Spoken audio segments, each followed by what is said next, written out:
नमस्कार दोस्तों, मैं नाम के सूत्र आज आप सभी का एक बार फिर से बहुत बहुत स्वागत करती हूँ। दोस्तों, आज अपने इस वीडियो में हम लोग मैथ देखिए क्लास 10th के लिए, ठीक है दोस्तों, क्लास 10th के लिए मैथ का हम लोग मॉडल पेपर सॉल्व करने वाले। ठीक है दोस्तों, इस पूरे मॉडल पेपर को हम लोग सॉल्व करेंगे अपने इस वीडियो में। आपको हम ये पूरा मॉडल पेपर सॉल्व करके दिखाने वाले हैं। ठीक है, देख लीजिए, ये पूरे 3 पेज का है। एक पेज ये है, एक पेज ये है और एक पेज हमारा इधर है। इस मॉडल पेपर को हम आपको आज सॉल्व करके पूरा दिखाने वाले हैं। ठीक है दोस्तों, ये देखिए लिख रहा है कि मॉडल पेपर सन 2021, यानी हमारा जो अप्रैल में पेपर होने वाला है यूपी बोर्ड का दोस्तों, उसके लिए हो सकता है ये मॉडल पेपर है। मतलब इसमें से कुछ क्वेश्चंस आपके आ जाएं। ठीक है, तो हम इस पूरे मॉडल पेपर को आपको कराने वाले हैं सॉल्व। चलिए आइए हम शुरू करते हैं अपने इस वीडियो को। तो सबसे पहले देख लीजिए, आप यहाँ निर्देश लिखा हुआ है, पढ़ सकते हैं कि प्रारंभ के 15 मिनट परीक्षार्थियों को प्रश्न पत्र पढ़ने के लिए निर्धारित है। मतलब दोस्तों देखिए, 3 घंटा 15 मिनट टाइम मिलता है। इसमें से 15 मिनट जो है वो जो विद्यार्थी होंगे, जो परीक्षार्थी होंगे, वो क्वेश्चन पेपर को रीड कर ले। ठीक है, क्या क्या क्वेश्चन पेपर में आया हुआ है। उसके बाद देखिए नोट कह रहा है कि इस प्रश्न में कुल केवल 7 प्रश्न है। कितने प्रश्न हैं? 7 प्रश्न हैं। सभी 7 के सातों करना हमें अनिवार्य है। प्रत्येक प्रश्न के प्रारंभ में स्पष्टता लिख दिया गया है कि उसके कितने खंड हैं, लिखा गया है। ठीक है, प्रश्नों के अंक उनके सम्मुख अंकित है। देखिए जैसे लिखा है कि ये प्रश्न 1 नंबर का, ये वाला तो इसके सामने लिखा गया है कई नंबर का है। ठीक है, उसके बाद देखिए प्रथम प्रश्न से आरंभ कीजिए और अंत तक करते जाइए। ये नहीं कि हम लास्ट में कर ले, पहले बीच में कर ले, ऐसा कुछ नहीं करना है। पहले से करते जाइए, फिर लास्ट तक जाइए। जो प्रश्न ना आता हो उस पर समय नष्ट मत कीजिए। अब मान लीजिए मुझे वाला उत्तर प्रश्न नहीं आता, अब क्या आप इसे छोड़िए, आगे बढ़िए। ठीक है, चलिए आइए फिलहाल हम लोग देखिए, जो हमारा पहला क्वेश्चन है, सही विकल्प चुनकर अपनी उत्तर पुस्तिका में लिखिए। ठीक है, हमारा ये पहला है। ठीक है, तो देखिए सबसे पहले हमारा देख रहा है क्वेश्चन क्या कह रहा है कि एक परिमेय संख्या और एक अपरिमेय संख्या का योग होता है। चलिए देखिए, आप क्वेश्चन देख लें, अब आपको हम बताते हैं। देखिए हल बताने चल रहे कि एक परिमेय संख्या और एक अपरिमेय संख्या का हल होता है। देखिए अगर हम एक परिमेय संख्या लिखे, दो एक परिमेय संख्या है प्लस √2। देखिए कह रहा था क्या, फिर से देख लीजिए कि एक परिमेय संख्या और एक अपरिमेय संख्या का योग। देखिए परिमेय संख्या ये और अपरिमेय ये, इसका योग क्या होगा? अभी जो संख्या निकल के आई ये वास्तविक संख्या हो गई। क्या हो गई? वास्तविक संख्या। लेकिन देखिए आपके चारों ऑप्शन में ऐसा कुछ नहीं है, लेकिन वास्तविक संख्या के साथ साथ ये अपरिमेय भी है। क्या है दोस्तों? अपरिमेय है। तो यह कैसी संख्या हो जाएगी? हमारी अपरिमेय, यानी बी नंबर हमारा राइट आंसर हो जाएगा। चलिए उसके बाद वाला देखिए, कह रहा है कि आंकड़ों 2 6 4 2 0 2 1 3 2 3 का बहुलक बताइए। ठीक है, अब देखिए जानते हैं जब कुछ इस प्रकार का हमसे बहुलक पूछ लेता है तो हम करते क्या है, जो संख्या सबसे ज़्यादा बार रिपीट हुई है वही हमारा बहुलक हो जाएगा। तो देखिए पहले हम 2 1 2 3 4, 2 कितनी बार आया? 4 बार। 3 को गिन लीजिए, 1 2 2 ही बार आया है। तो देखिए सबसे ज़्यादा रिपीट कौन हुआ है? 2 हुआ है। तो हमारा राइट आंसर क्या हो जाएगा? 2 हो जाएगा। अब देखिए रेखाएं a1x + b1y + c1 = 0 तथा a2x + b2y + c2 = 0 एक अद्वितीय हल होगा। मतलब दोस्तों जो हमें देखिए ऐसे कुछ लिखा रहता है, a², नहीं सॉरी ये तो दिखा समीकरण ऐसे लिखा रहता है ना, ये। ठीक है, और दूसरा क्या कह रहा है कि a2x + b2, देखिए ये ऐसे रहेगा, जैसे मान लीजिए यहाँ। ठीक है, ऐसा कुछ समीकरण इसका मतलब है। ठीक है, तो अब बताइए कि किस स्थिति में इसका क्या होगा, हल निकलेगा। ठीक है, 3 स्थितियां बनती हैं ना, तो किस स्थिति में इसका हल निकलेगा? तो देखिए a1/a2 = b1/b2, मतलब कि दोस्तों ये a1 है, ये b2 है, ये a1 है, ये b1 है, ये c1 है। ठीक है, और ये a2 है, ये b2 है, ये c2 है। समीकरण फर्स्ट में जो होगा सब a1 b1 c1 होगा, और सेकंड में जो होगा a2 b2 c2 होगा ना।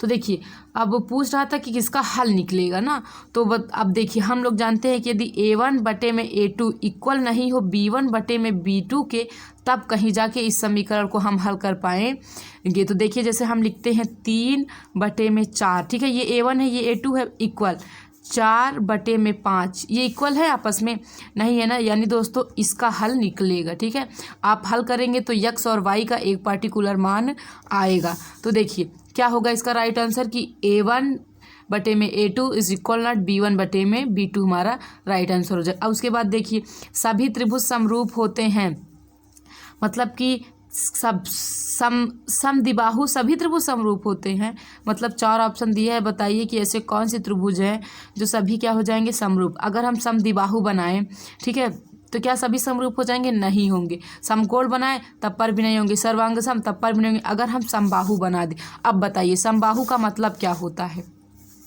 समबाहु का मतलब होता है जिसकी सभी भुजाएं बराबर हो ना। तो अब बताइए यदि कोई त्रिभुज हम बना रहे हैं जिसकी सभी भुजाएं बराबर हैं, तो वो सब आपस में क्या होते चले जाएंगे? समरूप होते चले जाएंगे। ठीक है, तो इसका राइट आंसर क्या हो जाएगा हमारा? समबाहु त्रिभुज हो जाएगा। चलिए आगे देखिए, आगे कह रहा है कि sine 48 degree minus cos 42 degree का मान। चलिए इसे हम लोग हल करते हैं। साइन है ना पहले, तो sine 48 degree minus cos 42 degree का मान। देखिए चलिए इसे हम लोग करते हैं हल। माइनस कॉस 42 डिग्री, अब ये साइन है तो बदल जाएगा cos 42 degree minus cos 42 degree. अब ये कट के क्या आ जाएगा? 0 आ जाएगा। ठीक है, त्रिकोणमिति की सवाल है, चतुर्थांश वाली सवाल है ना। तो देखिए क्या होता है 90 माइनस थीटा, तो 90 माइनस थीटा कर दिया, कुछ फर्क पड़ा, अगर हम 90 में से 42 घटा दे फिर तो 48 आ जाएगा ना। तो अब देखिए पहले चतुर्थांश में जो होता है ना साइन, ये सब बदल जाते हैं उसके मान। तो साइन किस में बदल गया? कॉस में। थीटा हमारा 42 था, 42 आ गया, यहाँ भी कितना है? कॉस 42, यहाँ भी कॉस 42, तो ये दोनों कट के क्या आ गया? 0। तो यानी दोस्तों इसका राइट आंसर क्या होने वाला है? 0। ठीक है, अब देखिए शंकु के छिन्नक का आयतन, शंकु के छिन्नक का आयतन पूछ रही है तो आपको फार्मूला याद होना चाहिए। तो हम जानते हैं शंकु के छिन्नक का आयतन क्या होगा? 1/3 पाई h ब्रैकेट में R1 का हो स्क्वायर प्लस R2 का square plus R1 into R2। ठीक है, चलिए ये थे हमारे बहुविकल्पीय प्रश्न हैं। ठीक है, 6 दिया रहता है। अब चलिए हम लोग आगे हल करते हैं। ठीक है, अब ये हमारे सब एक एक नंबर के क्वेश्चंस थे, आप देख सकते हैं। अब जो आएगा वो 2 नंबर के क्वेश्चंस रहेंगे। देखिए अब देखिए सभी खंड, अपर भी यहाँ एक एक नंबर के ही हैं। सभी खंड कीजिए कह रहा है। पहला क्वेश्चन दिया है कि 3825 को अभाज्य गुणनखंडों के गुणनफल के रूप में व्यक्त कीजिए। चलिए आइए हम लोग इसे हल कर लेते हैं। देखिए क्वेश्चन हमारा था कि 3825 का अभाज्य गुणनखंड। तो सबसे पहले चलिए हम इसका अभाज्य गुणनखंड कर लेते हैं। पहले 5 से ही काट देते हैं। देखिए 5 सते 35, 3 5 छंग 30, 5 25, फिर 5 से काटते हैं तो 5 एक नम 5, 2 5 25, 15, 3 से काटते हैं, 3 5 से 15, 3 एक नम 3, फिर 3 से काटते हैं, 3 एक नम 3, 3 7 21, अब 17 से जाएगा। तो दोस्तों इसे लिखेंगे हम ऐसे 5 इंटू 5 इंटू 3 इंटू 3 इंटू 17, तो 5 का स्क्वायर इंटू 3 का स्क्वायर इंटू 17 हमारा राइट आंसर हो जाएगा। ठीक है, इसको हम कुछ इस प्रकार हल कर लेंगे। तो देखिए इसमें ऑप्शन वगैरह तो दिया नहीं, तो आप ऐसे हल करके आंसर लिख दीजिए। अब देखिए उसके बाद की जो सवाल है कि द्विघात समीकरण ज्ञात कीजिए जिसके मूल 3 और 1/3 हो। अब देखिए हम यहाँ पे लिखते हैं प्रश्नोत्तर नंबर 2 का खा हल करने वाले हैं। ठीक है, 2 का खा हल करने वाले हैं हम लोग। देखिए कह रहा है कि द्विघात समीकरण ज्ञात करने हैं जिसके मूल दिए हैं 3 और 1/3। इसके लिए दोस्तों फार्मूला होता है। क्या फार्मूला होता है? देखिए के ब्रैकेट में एक्स स्क्वायर माइनस मूलों का योग ब्रैकेट में, यहाँ फिर ब्रैकेट बंद करके यक्स प्लस मूलों का गुणनफल। ठीक है, ये हमारा फार्मूला है। तो देखिए करते क्या है दोस्तों, जो क्वेश्चन दिया रहता है, जो पहली संख्या होती है वो मूलों का योग होता है और जो दूसरी संख्या होती है वो मूलों का गुणनफल होता है। तो हम लिखेंगे मूलों का योग बराबर 3 हमारा, और मूलों का गुणनफल बराबर कितना दिया है 1/3 दिया है ना। तो अब इस फार्मूले पे हम रख लेते हैं। तो देखिए के का हमें कुछ अता पता नहीं है तो ऐसे ही रहने दीजिए। स्क्वायर मूलों का योग 3 दिया है, फिर ब्रैकेट यक्स है प्लस मूलों का गुणनफल 1/3 यहाँ ब्रैकेट। ठीक है, चलिए इसे आगे हल करते हैं हम लोग। तो यहाँ के फिर ब्रैकेट यक्स स्क्वायर -3 का यक्स में गुणा कराएंगे तो 3x प्लस 1/3 यहाँ लग गया ब्रैकेट। अब देखिए के पास क्या संख्या जाएगी, जो बटे में संख्या रहती है ना वो के पास चली जाती है। तो यहाँ बटे में क्या है 3, तो यहाँ के स्थान पे रख दीजिए। तो 3 ब्रैकेट में यक्स स्क्वायर -3x प्लस 1/3। ठीक है, अब ये जो यहाँ बटे में जो हर के रूप में रहती है वो के पास, अब इस 3 का सब में गुणा करा देते हैं। जब इसमें कराएंगे तो यहाँ हो जाएगा 3x स्क्वायर, इसमें कराएंगे तो 3 3 का 9x, इसमें कराएंगे तो +1 हो जाएगा ना। ठीक है दोस्तों, तो हमारा एकदम ऐसे ही कुछ इस प्रकार का हम लोग हल कर लेंगे। चलिए आइए बढ़ते हैं हम लोग आगे। देखिए अगला क्वेश्चन हमारा आप देख लीजिए क्वेश्चन पेपर में क्या है कि ABC और BDE दो ABC और BDE हो। ठीक है, समबाहु त्रिभुज इस प्रकार है कि D भुजा BC का मध्य बिंदु है। त्रिभुज ABC और BDE के क्षेत्रफल का अनुपात ज्ञात कीजिए। चलिए आइए इस प्रश्न को भी हम लोग अपने कर लेते हैं। तो सबसे पहले दोस्तों हम बनाते हैं फिगर इसका। ठीक है, कह रहा है दो त्रिभुज है ABC और BDE। चलिए बना लेते हैं पहले फिगर।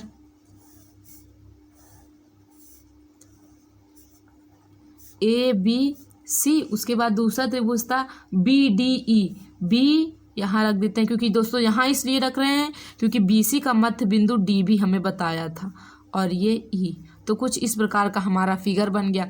हमें बताना ये इस त्रिभुज का क्षेत्रफल इस त्रिभुज के क्षेत्रफल का अनुपात क्या आने वाला है। तो चलिए देखिए, सबसे पहले हम ये जानते हैं कि जो दोनों त्रिभुज हैं वो क्या है दोस्तों, समबाहु त्रिभुज हैं। तो हम कुछ इस प्रकार लिख सकते हैं कि AB बराबर BC बराबर CA बराबर A, ऐसे हम लोग मान रहे हैं। ठीक है, कि इसकी ये सब इसकी यहाँ से फिर यहाँ तक पूरी क्या हो जाएगी A, पूरी A हो जाएगी ना, क्योंकि समबाहु त्रिभुज है तो सब A हो जाएगा। अब आगे देखिए, आगे हम लोग लिखेंगे क्योंकि त्रिभुज ABC एक समबाहु त्रिभुज है। क्या है, समबाहु त्रिभुज है। इतना लिख दिए। अब आगे लिखते हैं। अब बताइए, जब हम जानते हैं कि D क्या है, BC का मध्य बिंदु है, तो इसे हम लोग ऐसे नहीं लिख सकते कि BD = 1/A। मतलब दोस्तों देखिए, BC का मध्य बिंदु क्या है BD, तो B अगर यहाँ से यहाँ तक की दूरी A है तो यहाँ से यहाँ तक की दूरी A/2 हो जाएगी ना, और DC की दूरी भी A/2 हो जाएगी। ठीक है, चलिए क्यों दोस्तों ऐसा क्यों है कि BC का मध्य बिंदु क्या है, BC का मध्य बिंदु D है, जो बात मैंने आपको बताई, लेकिन आपको रीज़न वहाँ पेपर में लिखना पड़ेगा, इस वजह से ऐसा लिख रहे हैं। देखिए अब हम लोग करते हैं आगे हल। अब हम लोग लिखेंगे त्रिभुज ABC सर्वांगसम त्रिभुज BDE। किस कारण से सर्वांगसम होगा, चलिए बताते हैं हम लोग। क्योंकि दोस्तों इससे पहले जो मैंने आपको बहुविकल्पी प्रश्न कराया था उसमें हमने यही बताया था कि जितने भी समबाहु त्रिभुज होते हैं सब समरूप होते हैं। तो यहाँ ब्रैकेट में हम लिखेंगे कि दोनों त्रिभुज समबाहु त्रिभुज हैं, दोनों त्रिभुज समबाहु त्रिभुज हैं, समबाहु त्रिभुज है। ठीक है, ये रीज़न हो गया हमारा। चलिए अब हम लोग जानते हैं कि समरूप त्रिभुजों के क्षेत्रफल का अनुपात उनकी संगत भुजाओं के वर्गे के अनुपात के बराबर होता है। तो अब देखिए, ये ABC समरूप किसके हो गया, BED के। तो अब ये दोनों त्रिभुज आपस में क्या हो गए, समरूप हो गए। तो देखिए, एरिया ऑफ रेक्टेंगल ABC बटे में एरिया ऑफ रेक्टेंगल क्या है, त्रिभुज कौन सा, BDE रहेगा। ठीक है, BD, ये भी सही था, BDE। ठीक है, अब देखिए समरूप त्रिभुजों के क्षेत्रफल का अनुपात, देखिए समरूप त्रिभुजों के क्षेत्रफल का अनुपात उनकी संगत भुजाओं के अनुपात के बराबर होता है। ये एक परिमेय है। ठीक है, अब चलिए संगत भुजाएं हम कर देते हैं AB बटे में BD का होल स्क्वायर। रीज़न क्या आप देंगे, समरूप त्रिभुजों के क्षेत्रफल के परिमेय से, समरूप त्रिभुजों के क्षेत्रफल के परिमेय से। ठीक है, ये आप ऐसे ब्रैकेट में रीजन दे देंगे, एग्जामिनर समझ जाएगा कि बच्चे ने अपने से किया। ठीक है, अब देखिए ये चीज़ हो गई। तो अब बताइए ए बी, इस त्रिभुज में देखिए ए बी की लंबाई कितनी दे रखी है। यहाँ हम लिखते हैं एरिया ऑफ त्रिभुज ए बी सी बटे में एरिया ऑफ त्रिभुज बी डी ई। अब देखिए ए बी की लंबाई कितनी है, हमारी ए है। बी डी की लंबाई कितनी है, ये देखिए बी डी की लंबाई a/2 है। अब पूरे का क्या है, होल स्क्वायर। चलिए आगे, अब इसे हम लोग हल कर लेते हैं, हमारा आंसर आ जाएगा।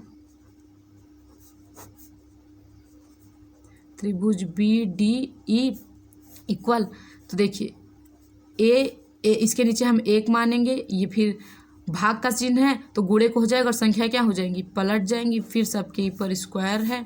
उसके बाद एरिया ऑफ त्रिभुज ए बी सी बटे में एरिया ऑफ त्रिभुज बी डी ई इक्वल, अब देखिए ए से ए कट जाएगा, जब हम 2 का स्क्वायर करेंगे तो क्या हो जाएगा 4 और 1 का स्क्वायर 1 ही होगा। यानी दोस्तों एरिया ऑफ त्रिभुज ए बी सी अनुपात एरिया ऑफ त्रिभुज बी डी ई इक्वल 4:1। ठीक है, ये देखिए हमसे यही पूछ रहा था क्वेश्चन में। देखिए आप क्वेश्चन कि ए बी सी और बी डी ई के क्षेत्रफल का अनुपात देख लीजिए। ए बी सी और बी डी ई के क्षेत्रफल का अनुपात बता दिए, 4:1 आएगा। ठीक है, चलिए अगला प्रश्न देखते हैं। अगला प्रश्न हमारा क्या है दोस्तों कि बिंदु ए कॉमा बी, ठीक है, बिंदु ए कॉमा बी और ये एक ब्रैकेट में है और -a कॉमा -b के बीच की दूरी ज्ञात कीजिए। ठीक है दोस्तों, ये हमारा नेक्स्ट क्वेश्चन है। तो चलिए बिना देर किए हुए हम लोग इसे भी लेते हैं समझ। देखिए तो सबसे पहले हम यहाँ लिखते हैं प्रश्नोत्तर संख्या, यानी या फिर प्रश्नोत्तर नंबर 2 का क्या है, घ नंबर था। ठीक है, तो देखिए अब हम लोग करते हैं इसे हल।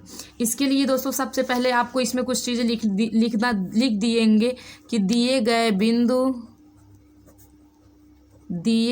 बिंदु ए कॉमा बी और -a कॉमा -b है। ठीक है, उसके बाद यक्स इक्वल क्या है, a है, y equal x2 equal -a comma y2 equal -b। ये देखिए y1 है कॉमा का, ये y1 है, ये x1 है। ठीक है, तो देखिए पहले ब्रैकेट में जो है ये x1 y1 x2 y2। अब हम लोग इसी पे फार्मूला लगाते हैं। देखिए तो इस बिंदु से इस बिंदु के बीच की दूरी को ज्ञात करने के लिए ये फार्मूला, ठीक है, 2 बिंदुओं के बीच की दूरी को ज्ञात करने के लिए हम इस फार्मूले का प्रयोग करेंगे। ठीक है, तो देखिए अब x2 कितना माना हम लोगों ने, -a, पहले रूट लगा दीजिए। x2 कितना माना, -a, x1 कितना है, a है, उसके बाद इसका स्क्वायर प्लस y2 कितना है, -b और y कितना है, b। ठीक है, अब चलिए फिर रूट लगा देते, इसे जोड़ेंगे तो हम आएगा क्या, -2a का स्क्वायर प्लस -2b का स्क्वायर, इतना आ गया। अब चलिए हम लोग इसका स्क्वायर कर देते हैं। इसका स्क्वायर करोगे तो यहाँ आएगा 4a स्क्वायर प्लस यहाँ आएगा 4b स्क्वायर, इतना आएगा ना। तो अब देखिए हम लोग करेंगे क्या, हम देखिए 4 के पास भी रूट है और a के पास भी रूट है, ऐसे इसमें भी 4 के पास भी रूट है और b के पास भी रूट है। तो होगा क्या दोस्तों, 4 से रूट, अगर इसको हम लोग अंदर ही ऐसे कर ले, देखिए 4 को कॉमन ले रहे हैं तो a square plus b square ऐसा कुछ बन जा रहा है अंदर ना। तो अब देखिए आगे क्या होने वाला है, इसके आगे हम लोग क्या होगा, देखिए अब ये जो 4 है अगर हम इसको ऐसे भी लिख सकते हैं। ठीक है, ये ऐसे भी हम लोग लिख सकते हैं, ये जो रूट है 4 के पास भी है और इन दोनों के पास भी, अगर इसको करेंगे तो यहाँ 2 आ जाएगा और ये वाला रूट खाली ऐसे ही रहेगा। ठीक है, यही हमारा राइट आंसर हो जाएगा। ठीक है, चलिए आगे बढ़ते हैं हम लोग, देखते हैं अपनी अगली नंबर सवाल। देखिए आगे इसके बाद की हमारी सवाल देखिए, अब हमारी खंड 2 मतलब इसको हम लोगों ने हल कर लिया। अब आएंगे हम लोग इस पे, सभी खंड कीजिए। इसमें भी पहला क्वेश्चन है हमारा कि x + 2y = 7 और x - 3y = -8 को हल कीजिए। चलिए हम लोग यहाँ सबसे पहले लिखते हैं प्रश्नोत्तर संख्या, देखिए इसको हम लोग पहले ब्लैक पेन से डालते हैं, ठीक है। प्रश्नोत्तर संख्या 3 का था, तो ऐसे ब्रैकेट में लिख दीजिए, कायदे से हेडिंग बना दिया। अब चलिए हल करना शुरू करते हैं। दिया हुआ है यक्स प्लस 2y इक्वल 7, मानिए समीकरण फर्स्ट। दूसरा दिया है x minus 3y equal minus 8, समीकरण सेकेंड। इसी को हमें हल करना है। चलिए लिखेंगे समीकरण फर्स्ट व सेकेंड को हल करने पर, ठीक है, या फिर घटाने पर, कुछ भी आप लिख दीजिए। तो यक्स प्लस 2y इक्वल 7 समीकरण first, x minus 3y equal minus 8 समीकरण सेकेंड। चलिए तो चिन्ह यहाँ प्लस का है, आगे करते हैं। चिन्ह यहाँ प्लस का है तो माइनस का, माइनस का है तो प्लस का, माइनस का है तो प्लस का। तो यहाँ प्लस यहाँ माइनस, ये कट जाएगा, इसे जोड़ेंगे तो 5y इक्वल 8 7 15। तो y का मान कितना आ जाएगा हमारा 3। अब y का मान समीकरण फर्स्ट में रखने पर, ठीक है, y का मान समीकरण फर्स्ट में, तो समीकरण फर्स्ट हमारा देख लीजिए क्या है, x plus 2y equal 7, x plus 2y equal 7। तो y का मान कितना हम लोग निकाले, 3 निकाले हैं। तो यहाँ 3 रखेंगे तो 3 दूना 6 आ जाएगा, यानी यक्स इक्वल क्या आ जाएगा हमारा 1। हो गया हल दोस्तों, खाली 2 नंबर का था। देखिए इतना बड़ा हम लोग इसको सॉल्व कर दिए, इतने में हमें 2 नंबर पूरा फुल मिल जाएगा, ठीक है।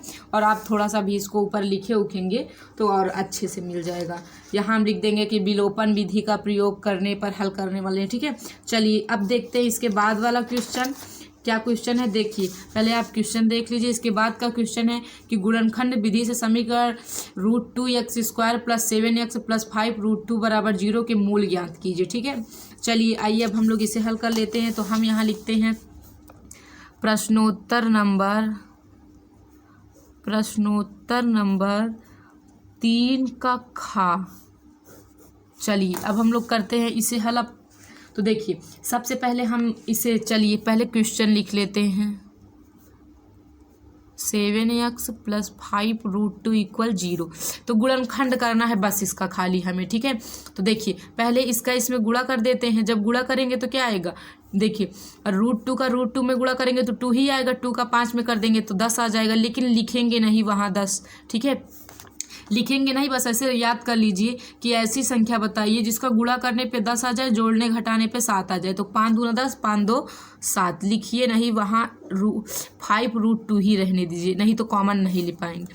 अब यहाँ पे हम यक्स कॉमन लेते हैं तो यहाँ बचेगा 2x प्लस 5, यहाँ हम कॉमन लेते हैं √2, क्योंकि दोस्तों देखिए जो 2 है इसको हम लोग √2 इंटू √2 लिख सकते हैं। तो √2 से भाग देंगे तो √2 आ जाएगा, और यहाँ यक्स है प्लस ये 5 √2, इसको हम √2 से भाग देंगे तो रूट कट जाएगा, 5 बचेगा, ठीक है। देखिए दोनों ब्रैकेट में आ गया समान, तो एक बार इसको लिख लेते हैं, एक बार जो बाहर है। तो यक्स प्लस √2 दोनों को इक्वल क्या है 0।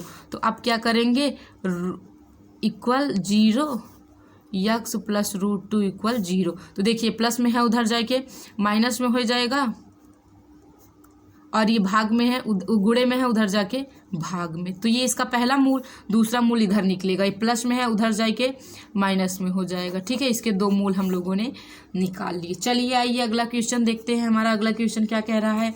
तो आप पहले क्वेश्चन पेपर में देखिए। अगला क्वेश्चन हमारा है कि के का मान ज्ञात कीजिए यदि बिंदु पहले ब्रैकेट में 8,1 k, 4 k, -4 और 2, -5 संरेखी है, ठीक है।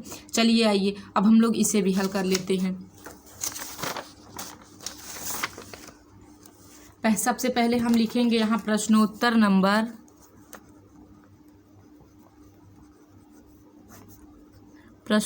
नंबर 3 का गा, ठीक है, ये लिख दिया। अब चलिए हम लोग इसे करते हैं हल।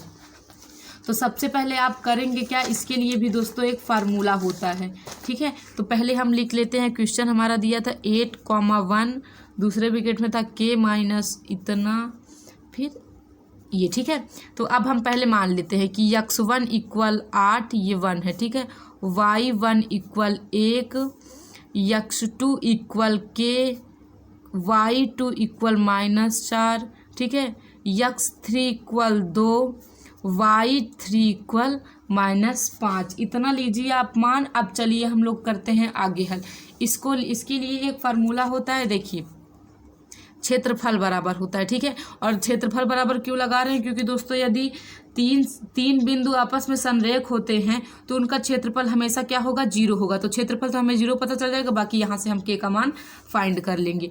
तो फार्मूला पहले पूरा लिख देते हैं, x1 y2 minus y3 bracket plus x2, फिर यहाँ bracket y3 minus y1 plus x3 bracket में y1 माइनस y2 ब्रैकेट।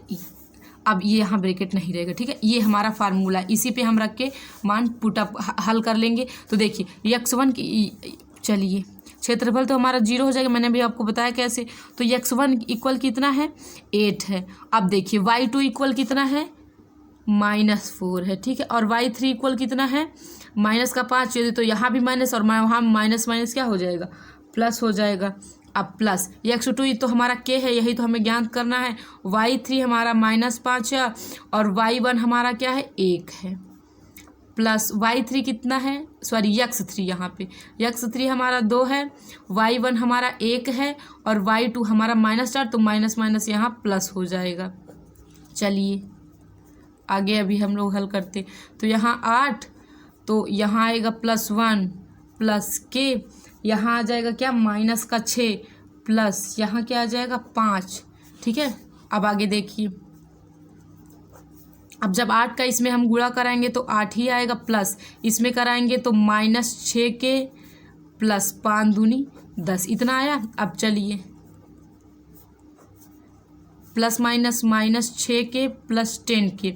अब जब हम लोग इसे हल करेंगे तो 1/2, उसके बाद देखिए क्या आ जाएगा, 8 18 -6 के इक्वल क्या है, 0, इसके दिया हुआ है। चलिए अब हम लोग इसको और आगे हल करते हैं। इसमें हम लोग क्या कर सकते हैं, 6 कॉमन ले सकते हैं। तो यहाँ 3 -k इक्वल क्या है बचा है, 0, ठीक है। अब देखिए इसके आगे हम लोग क्या हल करें। तो एक काम करिए आप लोग, अगर हम देखिए इसका एक जो ये √1/2 है, इसका अंदर गुणा करा देते, तो गुणा कराएंगे तो कुछ इस प्रकार हो जाएगा। तो यहाँ से क्या 3, तो क्या आ जाएगा, 3 आ जाएगा ना, ये क्या हो जाएगा, कट जाएगा। अब देखिए ये फिर यहाँ आएगा, इसे लिखेंगे ना हम लोग। अब देखिए ये 3 इधर गुणे में है, उधर जाके किस में बदल जाएगा, भाग में बदल जाएगा। तो यानी 0/3, इसको हल करेंगे तो क्या आ जाएगा, फिर 0 आ जाएगा।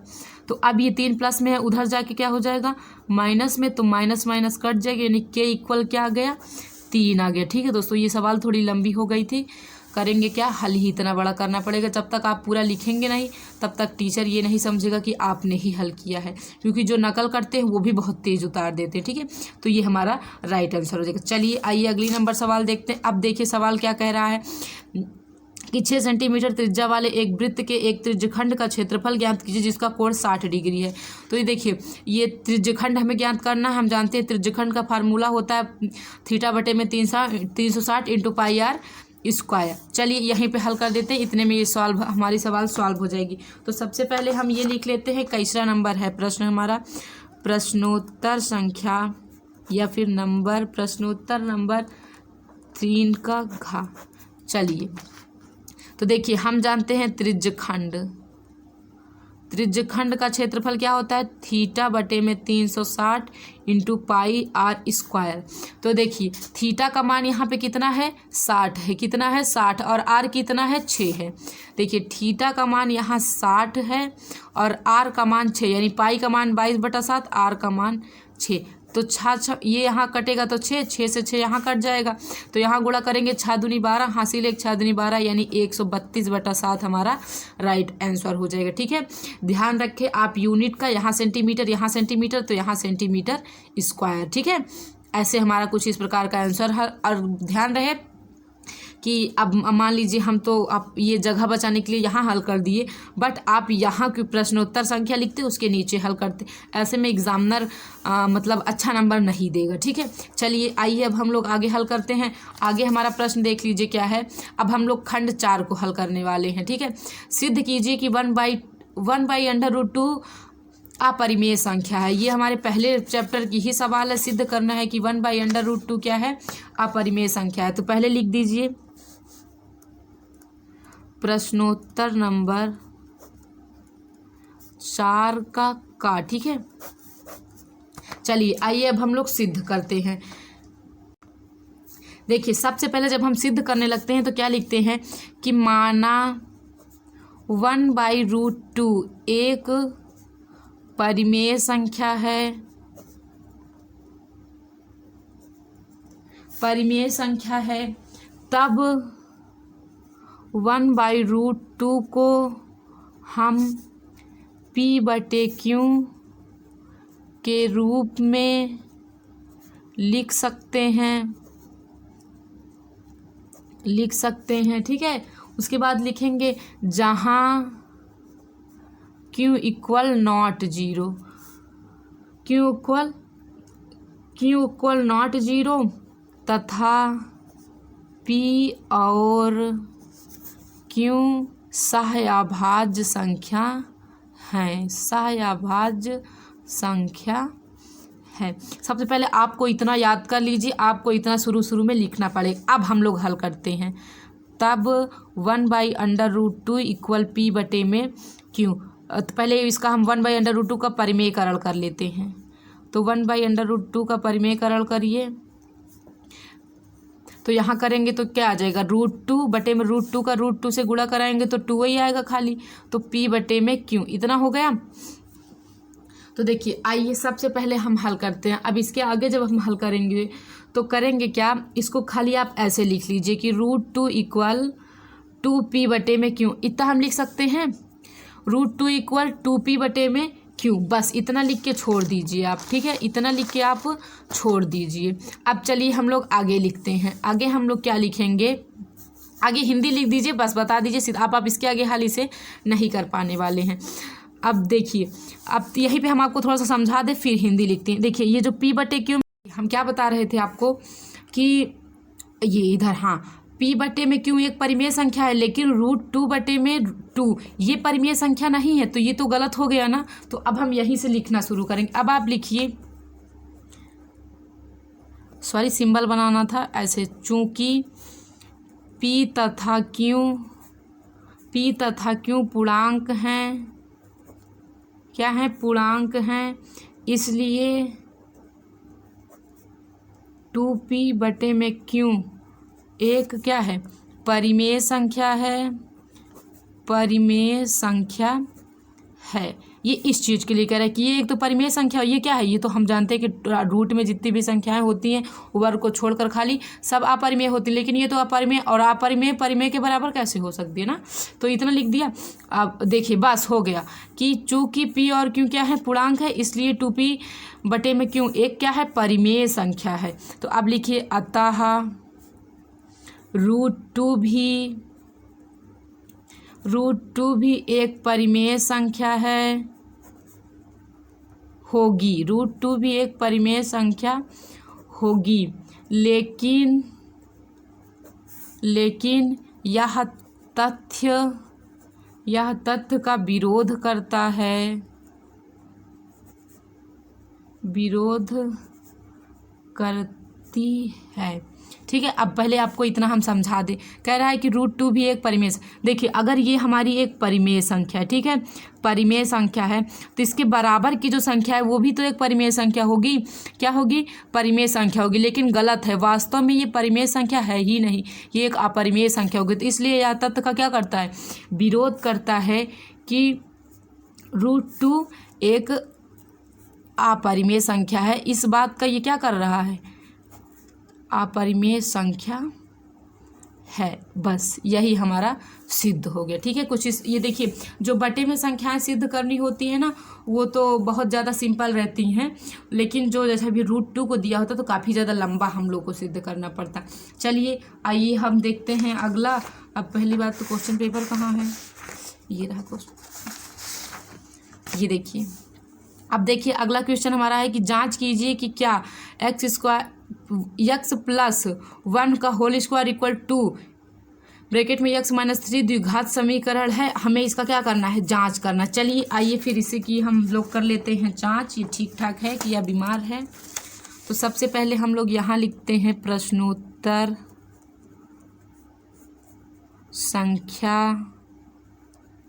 प्रश्नोत्तर संख्या है 4 का गा नंबर। चलिए अब हम लोग इसे हल कर लेते हैं।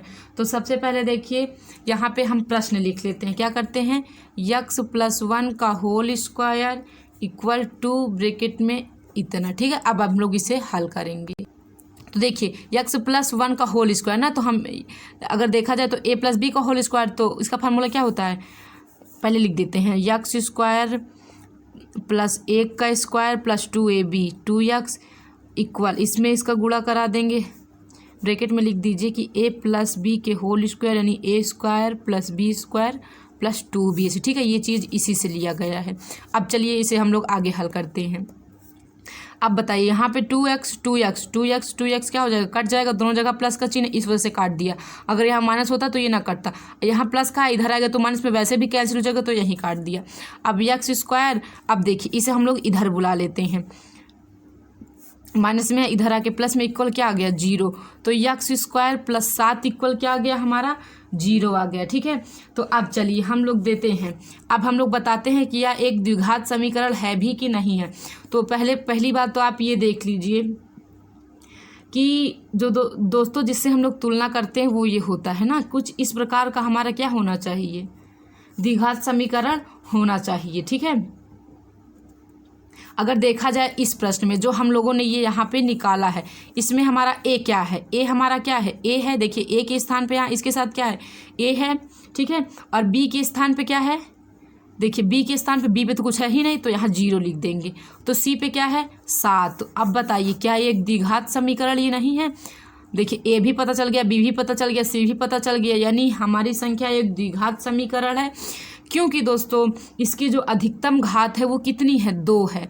जिसकी अधिकतम घात 2 होती है वह द्विघात समीकरण होता है। ठीक है, आई होप कि आपको समझ आ गया होगा। चलिए आगे बढ़ते हैं, अगली सवाल देखिए अगला प्रश्न हमारा क्या है कि एक लंब वृत्तीय शंकु की त्रिज्या 6 सेंटीमीटर, ऊंचाई 8 सेंटीमीटर, शंकु का वक्रपृष्ठ ज्ञात कीजिए। तो इसके लिए पहले, और ये वाली सवाल तो छूट गई, चलिए पहले हम लोग इसे ही हल कर लेते हैं, फिर गा नंबर हल करेंगे। ठीक है, तो देखिए एक लंब वृत्तीय शंकु की त्रिज्या 6 सेंटीमीटर, ऊंचाई 8 सेंटीमीटर, शंकु का वक्रपृष्ठीय क्षेत्रफल ज्ञात करना है।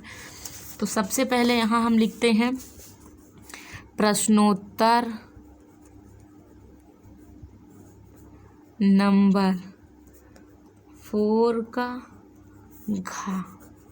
ठीक है, चलिए लंब वृत्तीय शंकु की त्रिज्या, हमें शंकु का वक्र पृष्ठ ज्ञात करना है। तो आपको याद होना चाहिए शंकु का वक्र पृष्ठ का फार्मूला क्या होता है, πr_l। ये शंकु के वक्र पृष्ठ का क्या होता है, फार्मूला होता है। यल यहाँ पे होता है h² + r²। ठीक है, तो अब देखिए पहले आप इस फिगर में देख लीजिए कि शंकु, ये देखिए कहाँ है, ये प्रश्न है। शंकु की त्रिज्या यानी r कितना दे रखा है हमें, 6, और ऊंचाई कितनी दे रखी है, 8, दोनों सेंटीमीटर में है। अब पहले हम लोग यल जो होती है हमारी तिर्यक ऊंचाई होती है। ठीक है, तिर्यक ऊंचाई। तो अब देखिए हमें यल निकालना है सबसे पहले, तो h का स्क्वायर। तो देखिए h का स्क्वायर यानी 8 का स्क्वायर प्लस r यानी 6 का स्क्वायर। तो चलिए यहाँ 8 का वर्ग 64, 6 का वर्ग 36, जोड़ेंगे तो क्या आएगा, 100। अब बताइए 100 किसका वर्ग है, 10 का है। तो रूट से वर्ग कट गया, यानी हमारा यल इक्वल क्या आ गया, 10 आ गया ना। तो अब हम इस फार्मूले का प्रयोग करते हैं, πr_l। पाई का मान 22/7, r हमें दिया है 6, और यल कितना आया है 10 आया है। कुछ कटने वाला है नहीं, तो देखिए 6 दूनी 12 हासिल लगे 6 दूनी 12 1 13 गुणते 10 यानी 1 0 बटे में 7, यही हमारा राइट आंसर हो जाएगा। ठीक है, तो ये प्रश्न हम लोगों ने हल कर दिया। इससे पहले जो छूटा है आइए अब हम लोग उसे हल करते हैं। तो देखिए इससे पहले जो प्रश्न था ये यक्स और वाई में एक ऐसा संबंध ज्ञात कीजिए कि बिंदु यक्स वाई बिंदु 3 6 और -4 -3 4 से समदूरस्थ हो, इन दोनों की दूरी क्या हो बराबर हो। चलिए आइए हम इस सवाल को भी अपने हल कर लेते हैं। सबसे पहले लिखिए प्रश्नोत्तर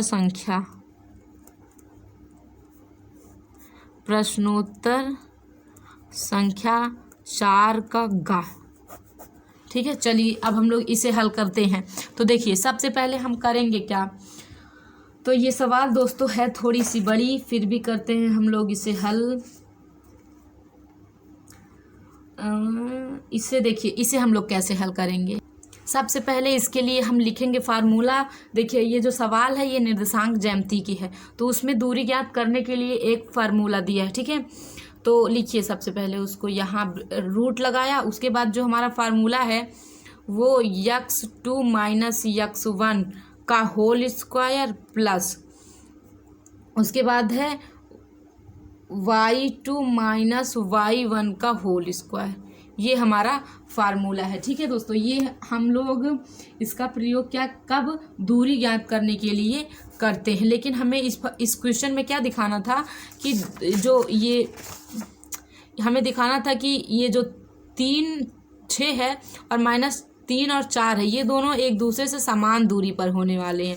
तो आइए चलिए हम लोग इसे दिखाते हैं। तो सबसे पहले आप लिख लेते हैं क्या था 3, 6 -3, 4, यही हमारे प्रश्न में दिया है। हाँ, तो देखिए ये इसको हम लोग क्या मान लेते हैं, तो ध्यान रहे सबसे पहले इसको हम लोग मानने वाले हैं x1 y1। ठीक है, चलिए और इसको मानेंगे x2, y2। ठीक है, चलिए अब हम लोग हल करते हैं।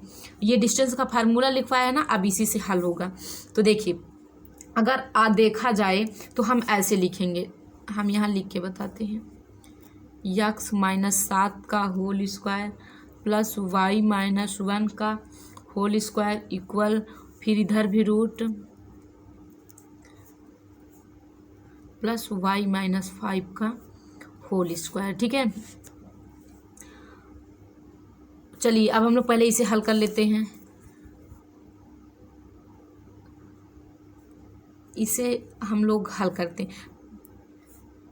चलिए देखिए इसे हम लोग ये a - b का होल स्क्वायर का फार्मूला बन रहा है तो लिख लेते हैं। ठीक है, तो x² प्लस 7 का स्क्वायर यानी क्या आएगा 49 -14x प्लस y का स्क्वायर प्लस 1 का स्क्वायर प्लस माइनस होगा -2y। ठीक है, रूट है पूरे पे, फिर एक रूट बड़ा सा। अब यहाँ x² प्लस 3 त्रिका 9 -3 दूनी 6x प्लस y का स्क्वायर 25 -5 दूनी 10y। अब देखिए इधर भी रूट इधर भी रूट से रूट, ये क्या हो जाएगा पूरा कट जाएगा, तो बचेगा x² plus 49 -14x plus y² plus 1 -2y equal x² plus 9 -6x plus y² plus 25 -10y। ठीक है, अब x² से x², y² से y², इतना तो कट गया। ठीक है, अब देखिए यहाँ पे क्या है हमारा, यहाँ पे क्या है हमारा, तो देखिए ये इसमें अगर हम जोड़ दें तो 50 आ जाएगा, यानी 50 और ये 50 -14x -2y। ठीक है, अब ऐसे इधर भी कर लेते हैं। और तो 25 और 9 कितना हो जाएगा, 25 9 34 हो जाएगा -6x उसके बाद -10y। ठीक है, अब देखिए ये 34 इधर प्लस में है, इधर आके किस में हो जाएगा माइनस में हो जाएगा -6y -10y। अब देखिए ये माइनस में है इधर आके प्लस में, और ये भी माइनस में है इधर आके प्लस में। अब देखिए 50 में 34 घटाएंगे तो क्या आएगा 16 आएगा। अब देखिए -8y और इधर क्या आ जाएगा +8x 8y। तो 16 अगर हम इसमें 8 कॉमन ले ले तो x माइनस वाई इस ये कट जाएगा, यहाँ क्या आ जाएगा 2, यानी x माइनस वाई इक्वल क्या आ जाएगा 2 आ जाएगा। ठीक है, तो ये हम लोगों ने इसे भी हल कर लिया। ठीक है, चलिए आइए अब अगला क्वेश्चन अपना देख लेते हैं। देखिए अगला क्वेश्चन में हमसे कहा जा रहा था क्या है, अब देखिए अब हम लोग खंड 5 को हल करने वाले हैं। एक त्रिभुज ABC बनाइए जिसमें BC equal 6 centimetre, AB equal 5 centimetre और त्रिभुज ABC कोण 60 हो। फिर एक त्रिभुज की रचना कीजिए जिसकी विमाएं त्रिभुज ABC की संगत भुजाओं की 3/4 गुनी हो। ठीक है दोस्तों, ये सवाल बहुत ही ज़्यादा बड़ी है, फिलहाल रचना से है तो इसको हम कराएंगे बाद में, करते हैं इससे पहले की जो सवाल है सिंपल है। ठीक है, चलिए इसको छोड़ देते हैं पेंडिंग में, आगे हल करते हैं। उसके बाद जो सवाल दिया, एक ठोस अर्धगोले पर खड़े एक शंकु के आकार का है जिसकी त्रिज्या 1 सेंटीमीटर तथा शंकु की ऊंचाई उसकी त्रिज्या के बराबर है। इस ठोस का आयतन पाई के पदों में ज्ञात कीजिए। चलिए आइए अब इस प्रश्न को करते हैं हल। चलिए देखिए अब प्रश्नोत्तर नंबर 5 का हल करने वाले हैं। सबसे पहले बना लेते हैं यहाँ फिगर अर्धगोले पर। ठीक है, एक अर्धगोला है मान लीजिए, ठीक है, उसके ऊपर क्या है, एक शंकु रखा हुआ है।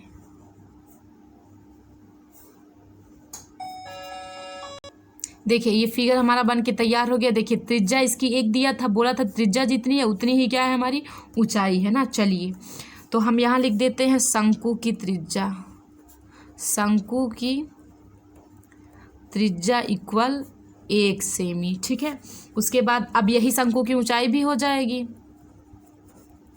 क्या है 1 सेंटीमीटर।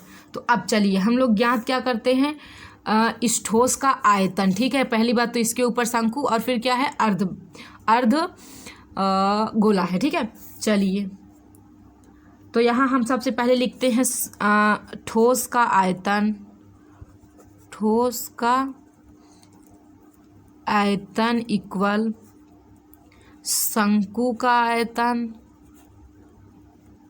शंकु का आयतन प्लस अर्ध गोले का आयतन। ठीक है, बस यही आप हल कर लीजिए, आपका आंसर देखिए। तो शंकु का आयतन 1/3 पाई आर स्क्वायर एच प्लस अर्धगोले का आयतन 2/3 पाई आर क्यूब। ठीक है, ये हमारा फार्मूला है। तो चलिए देखिए पाई का मान हमें रखना नहीं है क्योंकि पाई के पदों में ही इसका हमें आयतन बताना है। तो 1/3 त्रिज्या कितनी है 1 है, ऊंचाई कितनी है 1 है, प्लस 2/3 पाई का मान रखना नहीं है, 1 का क्यूब 1 ही होने वाला।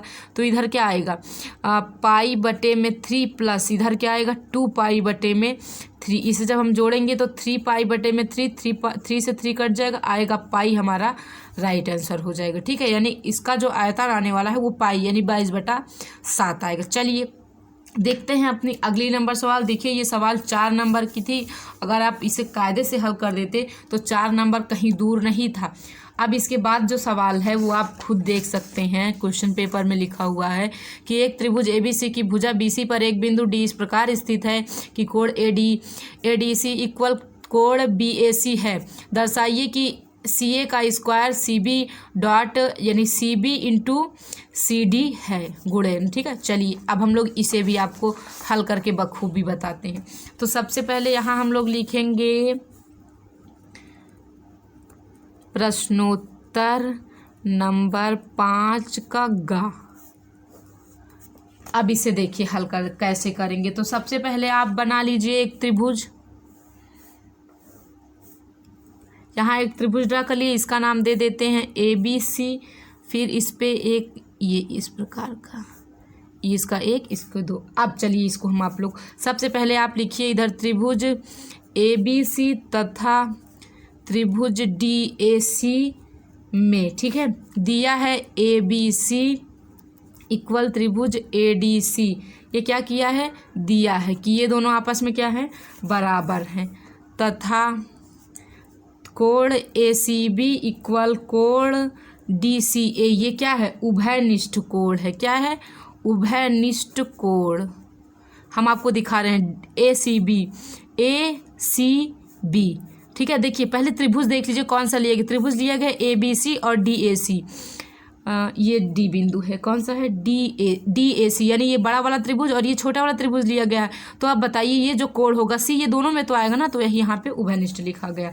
तो अब देखिए त्रिभुज ए बी सी समरूप त्रिभुज डी ए सी हो गया ना समरूप, ए समरूपता नियम से, ए समरूपता नियम से, ठीक है। देखिए अब जब दो कोण बराबर हो गए तो तीसरा अपने आप ही बराबर हो जाएगा। तो अब देखिए इसके आगे हम लोग क्या लिखेंगे कि ए सी बटे में D C equal B C बटे में सी ए। अब देखिए इसको हम लोग कैसे लिखते हैं, देखिए हम लोग तिर्या का गुणा कर लेते हैं, ठीक है। तिर्या का गुणा करने के बाद ऐसे अगर हम तिर्या का गुणा करें, आपको बता ही देते हैं, तिर्या का गुणा करेंगे तो क्या, A C into C B equal B C into D C, इतना आ गया ना। तो अब देखिए हम इसे कैसे लिखेंगे, तो हम कर लेंगे ए सी बटे में सी बी, ठीक है, ए सी बटे में सी बी और सी डी के बटे में सी ए कर देंगे। ये थोड़ा सा यहाँ कुछ इसे काट दीजिए। तो देखिए क्या करेंगे, हमने क्या बताया, ए सी बटे में सी बी और डी सी बटे में क्या कर देंगे, ए सी कर देंगे। इतना कर लिया। अब चलिए आइए हम आपको आगे और हल करना बताते हैं। अब इसका हम कर लेंगे तिर्या का गुणा। जब करेंगे हम लोग दोस्तों इसका तिर्या का गुणा तो फिर क्या आएगा, यहाँ क्या आ जाएगा, ए सी का square equal D into C B. हमें यही प्रूव करना था, हो गया सिद्ध हमारा। देख लीजिए कितना छोटा सा क्वेश्चन था, कुल इतना ही हमारा क्वेश्चन था बस, ठीक है। आई होप कि आपको समझ आया होगा। चलिए अगला प्रश्न देखते हैं। अगला प्रश्न हमारा क्या है, पहले आप प्रश्न देख लीजिए। प्रश्न हमारा क्या है, ये इधर दिख रहा है कि किसी कार के दो वाइपर हैं, परस्पर कभी आच्छादित नहीं होते हैं। प्रत्येक वाइपर की पत्ती की लंबाई 25 सेंटीमीटर है और 115 डिग्री के कोण तक घूमकर सफाई कर सकता है। पत्तियों की प्रत्येक बुहार के साथ जितना क्षेत्रफल साफ हो जाता है वह ज्ञात कीजिए। ये भी है त्रिज्यखंड से, यानी चलिए आइए पहले हम आपको बता देते हैं। तो सबसे पहले इधर हम लिखेंगे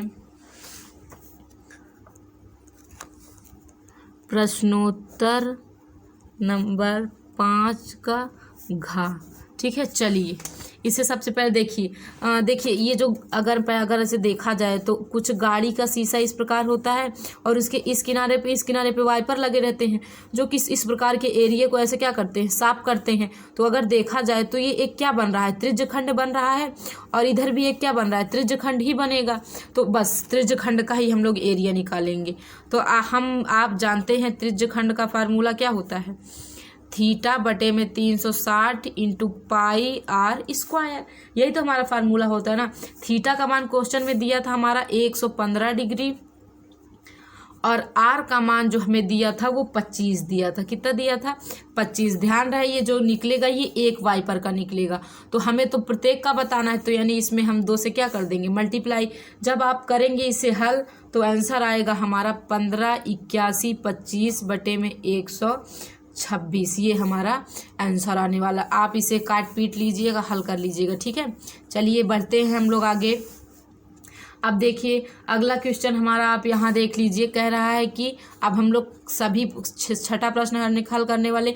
यदि tan 2a equal cot a minus 18 degree है, जहाँ a 2a एक न्यून कोण है, तो a का मान ज्ञात करना है। किसका करना है, a का मान। चलिए देखिए सबसे पहले हम यहाँ क्या लिखेंगे, रुको प्रश्नोत्तर नंबर 6 का, ठीक है। तो देखिए यहाँ पे जो हमारा क्वेश्चन था वो था tan 2a equal cot a minus 18 degree. तो अब देखिए इसे हम ऐसे लिख सकते हैं, tan को अगर हम cot में बदलें तो हो जाएगा 90 minus 2a equal cot a minus 18 degree हो जाएगा। अब cot से cot क्या हो जाएगा, कट जाएगा, तो यहाँ क्या बच 90 2a equal a minus 18 degree. तो अब ये a इधर प्लस में, इधर आके माइनस में, ये 90 उधर प्लस में, उधर जाके माइनस में, इसे जोड़ेंगे तो 3a, इसे जोड़ेंगे तो 108, माइनस से माइनस कट जाएगा और जब 3 से इसे हम काटेंगे तो a बराबर क्या आ जाएगा हमारा 36 डिग्री। यही हमसे पूछा था। आप विश्वास नहीं करेंगे, इसके 4 नंबर मिलेंगे आपको। देख लीजिए कितनी बड़ी सवाल है और कितना ज़्यादा नंबर मिल रहा है ना। तो चलिए आगे हम लोग हल करते हैं। अब आगे जो है हमारा दोस्तों बहुलक बताना है। ठीक है, क्या बताना है? बहुलक बताना है। प्रश्नोत्तर नंबर 6 का खा। चलिए ये भी सवाल आप लीजिए, देखिए निम्नलिखित बारंबारता बंटन का बहुलक ज्ञात कीजिए। आपको क्वेश्चन दिया है, इसका हमें बहुलक बताना है। सांख्यिकी का क्वेश्चन आ गया, जो कि हमें फ्री में नंबर मिलता है। सांख्यिकी जो चैप्टर है वो बहुत आसान माना जाता है। ठीक है, चलिए आइए अब हम लोग इसे भी कर लेते हैं अपना हल। तो सबसे पहले ये जो यहाँ पे बना हुआ है इसे हम लोग लेते हैं इस कॉपी में लिख अपने पन्ने में, तभी हम कर पाएंगे। तो 1 से 3, 3 से 5, 5 से 7, 7 से 9, 9 से 11। इधर हमें दिया हुआ है बारंबारता 7, 8, 2, 2, 1। ठीक है, ये जो वर्ग अंतराल है ये हमारा बारंबारता है।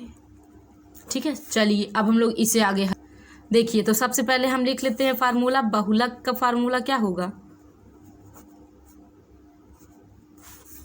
यल प्लस ऐसे एक ठू ब्रैकेट लगाएंगे, F1 माइनस F0 बटे में 2 F1 minus F0 minus 2 F2 into क्या है H। ठीक है,